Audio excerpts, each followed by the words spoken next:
Hello, আমি সানা। আবার নিয়ে এসেছি একটা নতুন ভিডিও তোমাদের জন্য।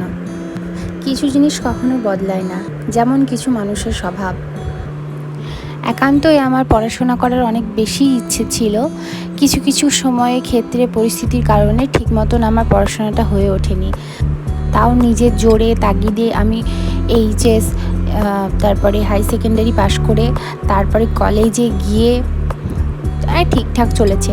কিন্তু একটা সময় পর মনে হয়েছে পড়াশোনার থেকেও এখন যে ট্রেন্ডটা চলছে মেকআপ আর্টিস্ট, সেটা হয় আমার খুব দরকার।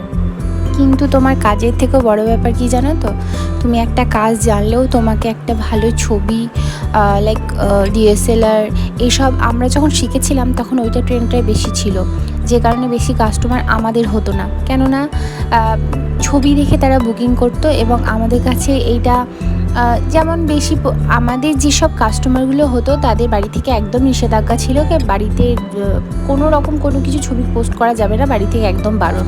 তো আমাদেরকে ব্রাইড প্রথমেই বলে দিত যে ছবি পোস্ট করা যাবে না। দ্যাটস ওয়াই আমরা আর পোস্ট করতে পারতাম না, যে জন্য আমাদের আর বেশি বেশি হতো না, বুকিং সেরকম আসতো না। তবে এখন যেটা হচ্ছে, এখন আর সেরকম কম বাড়ি খুব আছে যেগুলো বাড়ি থেকে বারণ করে। এখন ট্রেন্ড, এখন সুন্দরভাবে বাঙালিয়ানা করে সেজে তাদের ছবিগুলোকে পোস্ট করতে দেয় এবং কিছু বলে না। কিন্তু আগে যে পরিস্থিতি ছিল সেখানে তাদের মতো সাজাতে হবে, তাদের রুলস অনুযায়ী সাজাতে হবে। কিছু কিছু জিনিস থাকে যেখানে তোমার বলে দেবে এটা করা যাবে না, ওটা করা যাবে না, যেটা নিয়ম মানে আমাদের মেকআপের যে স্টেপ সেগুলোও তাদের করা যাবে না, তাদের মতন সব কিছু করতে হবে। মানছি টাকা দিয়ে বুকিং করা মানে তার ইচ্ছে মতো সাজানো, কিন্তু আমাদেরও কিছু বলার থাকতে পারে বা কিছু করার থাকতে পারে, বা সেটা প্রসেস, সেটা আমাদেরকে করতে হবে। যেরকম এখনও কিছু কিছু বাড়িতে আছে আইব্রো থ্রেডিং করবে না, বাট গায়ে লোম তুলবে।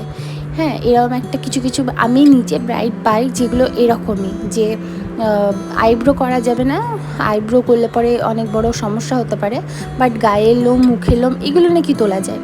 তো এরকম অদ্ভুত অদ্ভুত আমি কাস্টমারও পেয়েছি, তাদের সঙ্গে ডিলও করেছি। খুব সমস্যা হয় সেখানে। আবার কিছু কিছু বরযাত্রী লোক আসে, তারা আমাদেরকে হাতে কেনা গোলাম পেয়ে যায়, যারা মনে করে তারা যা বলবে আমাদেরকে তাই করতে হবে, এবং তাই করতে হয়ও। খুব কম সময় আমাদের মতন ঠিকমতো কাজ করতে পারি, এবং এমন মনে করে যে আমরা নাকি একদম মানে তুচ্ছ ব্যাপার, আমাদেরকে কোনো কিছু গায়ে লাগেই না, যা ইচ্ছে তাই করব, যা ইচ্ছে তাই বলবো, এরম একটা ব্যাপার। হ্যাঁ, মানে আমাদের যে কাজটা সেখানে কোনো কোনো মূল্যই তাদের কাছে নেই।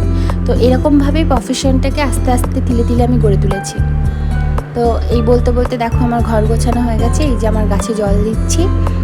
আরও কিছু কিছু আমার এক্সপিরিয়েন্স তোমাদেরকে শেয়ার করার আছে, যেগুলো আরও বিভিন্ন সময়ে বিভিন্ন ভিডিওর মধ্যে আমি তোমাদেরকে বলবো। কেননা মানে জীবনে কিছু কিছু জিনিস আছে যেগুলো তোমাদের ভোলার কথাই নয়। তো অনেক কিছু আছে যেগুলো আরও বলবো, তোমাদের ইন্টারেস্টিং লাগবে। অনেক পাস্ট লাইফের ব্যাপারেও, ফিউচারও অনেক কিছুই তোমাদেরকে বলার আছে। তো তোমাদেরও যদি এই ভিডিওটা ভালো লাগে বা কিছু লাইক, শেয়ার, সাবস্ক্রাইব করে দেবে, আর ভালো লাগলে একটা কমেন্ট করে দিও। Thank you, by.